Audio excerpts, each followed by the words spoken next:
여러분 안녕하십니까? 광주 MBC 뉴스데스크입니다. 오늘 또 광주에서 코로나19 확진자가 쏟아져 나왔습니다.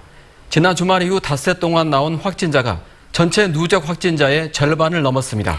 사찰과 오피스텔에서 번지던 바이러스는 병원과 요양시설까지 퍼졌습니다. 오늘 확진자가 나온 광주 동구의 노인요양시설에 취재기자 나가 있습니다. 우종훈 기자, 그곳 상황 어떻습니까?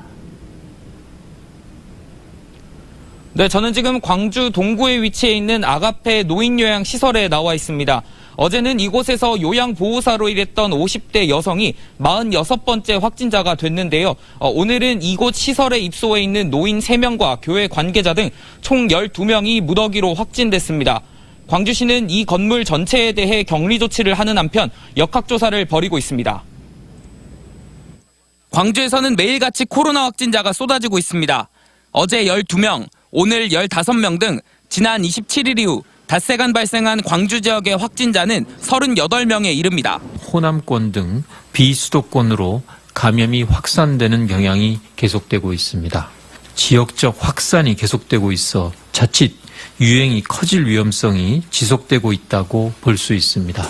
주말과 휴일에는 주로 사찰과 방문 판매 오피스텔에 집중됐는데 지금은 병원과 노인 요양시설로 확대됐습니다. 확진자들 상당수가 60대 이상의 노인들이고 고위험 밀집 시설이라는 점이 우려를 키우고 있습니다. 광주시는 광륵사와 금양 오피스텔을 비롯해 광주 사랑의 교회와 아가페 요양시설 등에 대해 각각 폐쇄와 격리 조치를 하는 한편 추가 감염자가 없는지 역학조사를 벌이고 있습니다. 접촉자에 대한 검사 결과 나오는 거에 따라서 이제 병원 전체로 확대할 것인지 아니면 그쪽만 격리해서 할 것인지를 판정을 할 예정입니다.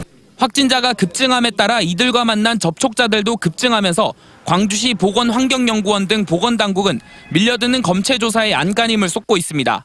밤새 추가 감염자가 발생할 가능성을 배제할 수 없는 상태입니다. MBC 뉴스 우종훈입니다. 이렇게 상황이 심각해지자 광주시가 사회적 거리 두기를 1단계에서 2단계로 강화했습니다. 집회와 행사가 원칙적으로 금지되고 이를 어기면 벌금이 부과됩니다. 초중고등학교는 내일과 모레 이틀 동안 등교가 중지됩니다. 이어서 김철원 기자입니다.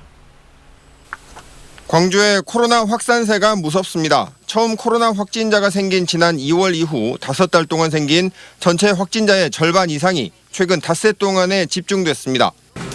광주시는 각계 기관과의 긴급 대책회의를 통해 사회적 거리 두기를 1단계에서 2단계로 강화하기로 했습니다.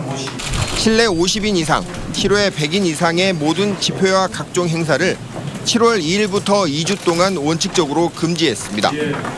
다시 한번 시민 여러분께 간곡히 부탁드립니다.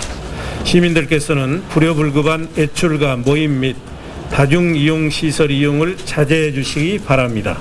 종교 행사의 경우도 집회 금지 원칙에 맞춰 예외 없이 적용한다는 계획입니다. 광주시 교육청은 목요일과 금요일 이틀 동안 광주 지역 각급 초중고교의 등교를 중지하기로 했습니다. 원격 수업으로의 전환은 학부모들의 요구, 교육부와의 협의 결과에 따라 결정하기로 했습니다. 학부모들의 요구는 두 가지로 갈리고 있습니다. 교육부와 좀 더 깊이 있게 협의하도록 그렇게 하겠습니다. 집합 금지 명령을 어겼을 경우 300만 원 이하의 벌금과 함께 위반에 따라 생기는 각종 비용을 물어야 할 수 있습니다. 광주 지역에서 사회적 거리 두기가 2단계로 격상된 건 지난 5월 정부가 전국적인 사회적 거리 두기를 1단계로 낮춘 지 2달 만입니다. MBC 뉴스 김철원입니다. 이처럼 확진자가 급증하고 있지만 최초 감염자가 누구인지는 아직 밝혀지지 않았습니다. 최초 감염자를 찾아야 연결고리를 끊을 수 있는데요. 방역당국은 37번째 확진자를 주목하고 있습니다. 보도에 송정근 기자입니다. 집단 감염이 확인된 광륵사와 금양 오피스텔 두 곳과 연결된 확진자는 지금까지 단 1명, 60대 여성인 37번째 확진자입니다. 광륵사에 다녀온 34번째 확진자와 지난달 24일 두암 한방병원에서 접촉했고 25일에는 금양 오피스텔에 들렀습니다. 광주시 방역당국은 이 확진자가 최초 감염원이 아닌지 주목하고 있습니다. 37번째 확진자가 동선을 시원하게 밝히지 않고 있다는 점도 고려했습니다. 날짜를 좀 더 앞쪽으로 해가지고 다른 시도 타지 시외 같은 데를 방문한 기록까지도 GPS까지 확인해서 추가로 좀 해볼 예정입니다. 당초 최초 감염자로 의심됐던 광륵사의 승려는 의심에서 벗어나고 있습니다. 36번째 확진자인 이승려는 체내 바이러스 양이 많고 접촉자들도 많아 주목했지만 추가 접촉자 가운데 양성 확인이 거의 나오지 않았습니다. 방역당국은 오히려 광륵사에 다녀온 34번째 확진자의 남편인 35번째 확진자가 혹시라도 감염 확산에 관련된 것은 아닌지 확인하고 있습니다. 한편으로는 복수의 감염원이 조용한 전파를 일으키던 중 확진자들이 동시다발적으로 드러났을 가능성도 배제하지 않고 경찰의 협조를 받아 연결고리를 찾는 데 주력하고 있습니다. MBC 뉴스 송정근입니다. 코로나19가 전방위로 확산하면서 지역사회의 불안감도 커지고 있습니다. 시민들은 긴장의 끈을 다시 조이고 있습니다. 이다현 기자가 취재했습니다. 평소 같으면 바람 쐬러 나온 노인들로 북적여야 할 우산 근린공원. 코로나19 확진자가 급속도로 늘어나면서 지금은 마스크를 쓴 노인만 드문드문 앉아 있습니다. 고령층은 코로나19 바이러스에 걸리면 사망에까지 이를 수 있다 보니 평소보다 긴장감이 높아진 겁니다. 들었지. 절반 이상 들어봤다고 봐야 됩니다. 많이 안 나오네. 시간이 지금 2시가 됐는데 옛날 같으면 2시 같으면 이거 의자가 싹한 것을 찾는. 하루에도 수십 명의 승객을 마주칠 수밖에 없는 택시기사들의 우려도 커졌습니다. 손님이 타고 내릴 때마다 소독약을 뿌려보지만 사라지지 않는 걱정에 영업 중단도 고려하고 있습니다. 네, 오후에는 좀 쉬려고. 오전에 너무 많이 나오면 막 10몇 명 나오면 많이요 지금.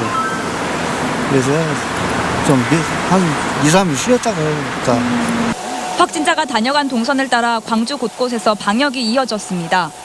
방역 안내 문구를 붙이고 건물 곳곳에 소독약을 뿌립니다. 방문 판매업체 등 고위험 시설에서도 방역이 이루어졌습니다. 안 해. 이제 식당에도 안 갈래. 원래 나가던 거 있으셨어요? 며칠 전에는 갔었지. 밥 먹으러 갔는데 밥 먹으러 이제 안 가야 되겠어. 밥 먹으러도. 나 얼른 들어갈래 나도. 사람들의 왕래가 잦은 대학병원은 병원 감염이라는 최악의 상황을 막기 위해 보호자의 출입을 1명으로 제한하는 고강도 통제에 들어갔습니다. 최근에 코로나 환자가 급증하고 있는 추세고 또 그 환자들의 감염 경로가 불분명합니다. 그래서 전남대학병원은 환자와 보호자 1인 외에는 출입을 허용하지 않을 예정이오니 한동안 코로나19 확진자가 나오지 않았던 광주시에서 짧은 시간 동안 확진자가 무더기로 쏟아지면서 지역사회의 긴장감이 한층 높아지고 있습니다. MBC 뉴스 이다현입니다. 코로나19 확진자가 빠르게 늘어나면서 이들을 수용할 병상은 벌써 절반이 차버렸습니다. 방역당국은 다른 지역 병상을 활용한다는 계획이지만 중증 환자들이 제때 치료받지 못할 수도 있습니다. 남궁욱 기자가 취재했습니다. 지난달 27일 광주에서 34번째 코로나 확진자가 나온 이후 확진자 수가 급증하면서 병상 확보에 비상이 걸렸습니다. 현재 광주에는 전남대병원에 7개, 조선대병원에 10개, 빛고울 전남대병원에 47개 등 모두 64개의 코로나 치료 병상이 있습니다. 지금처럼 확진이 잇따를 경우 광주 지역의 병상 부족은 불가피해 보입니다. 방역당국은 인접 지역과의 병상 공동 대응 체계를 구축해 타 지역의 병상을 활용한다는 방안입니다. 권역별 대응 체계, 병상 활용 계획을 이미 점검을 하고 수립을 한 바가 있습니다. 그 호남에 대해서도 특히 지금 광주 지역에서 집중적으로 나타나면서 이 부분에 대한 대응 계획도 저희가 같이 수립해서. 문제는 최근 발생한 확진자의 3분의 2가 60대 이상 고령이고 기저질환을 앓고 있다는 점입니다. 광주 지역의 중증 환자가 치료받을 수 있는 음압병상은 25개뿐인데 이마저도 대부분 차 있어 중증 환자가 발생할 경우 적절한 치료를 받기 어려울 수 있습니다. 최근 확진자들 연령대가 60, 70대에 집중되어 있고 당뇨, 심장질환, 혈압, 급성 신우신염, 협심증 등 기저질환자가 5명 포함되어 있어 염려가 큽니다. 광주시는 비상 상황 시 전남북 지역의 의료시설도 이용한다는 계획을 세웠지만 전남과 전북 지역의 음압병상도 각각 5개뿐인 상황이어서 응급 상태의 확진자가 늘어난다면 적절한 치료를 제때 받지 못할 수도 있습니다. MBC 뉴스 남궁욱입니다.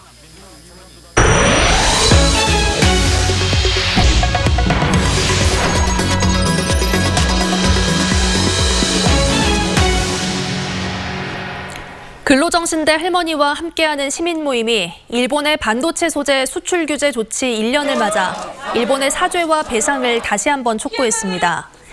시민 모임은 일본의 수출 규제 조치는 오히려 일본에 더 참담한 손실을 안기고 있다며 하루속히 한국 대법원의 판결 결과를 이행해야 한다고 강조했습니다.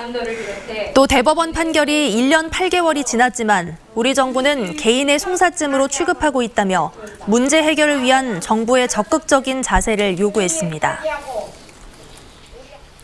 도시철도 2호선 공사 구간에서 교통사고가 빈번하게 발생하자 경찰이 교통대책을 내놨습니다.